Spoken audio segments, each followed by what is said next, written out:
നിങ്ങളെല്ലാവരും ചക്ക കണ്ടിട്ടില്ല. കാണാൻ ഒരു ലുക്കുമില്ല. കണ്ട എന്താ, ഒരു പൊണ്ണത്തടി നിറയെ മുള്ളുകൾ. അതൊന്ന് വെട്ടിപ്പൊളിച്ചാലോ കൈ നിറയെ അതിന്റെ പശയാവും, കൈ വൃത്തികേടാവും ചെയ്യും.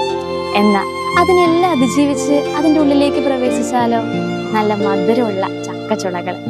ഇതുപോലെയൊക്കെ തന്നെയായിരുന്നു റാണി മരിയയുടെ ജീവിതം.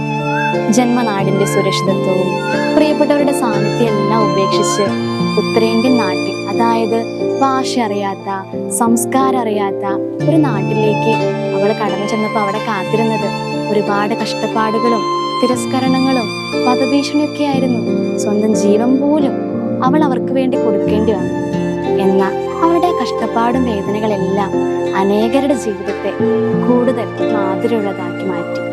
അതുപോലെയാ നമ്മുടെ ജീവിതത്തിലെ കഷ്ടപ്പാടുകളും വേദനകളും ബുദ്ധിമുട്ടുകളൊക്കെ നാം പോലും അറിയാതെ അനേകർക്ക് രക്ഷയുടെ അനുഭവം പ്രദാനം ചെയ്യുന്നുണ്ട്. അത് നമുക്ക് മറക്കാതിരിക്കാം.